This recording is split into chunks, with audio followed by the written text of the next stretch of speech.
Go! Ang wikang Pilipino. Ang wikang Pilipino, ang aking wika, ang siyang katibayan ng malayang bansa. Hindi lamang ginagamit sa pakikisalamuha, kundi siya rin nagpapakilala ng kultura ng bansa. Ang ideya at damdamin ay naipapahayag, pati na rin sa loobin ay naibubunyag. Siyang nagsisilbing sandata ng bayan at tinig ng ating sandalan.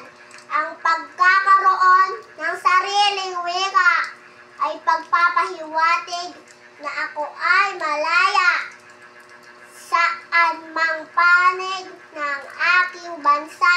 Wikang Pilipino ang siyang aking wika.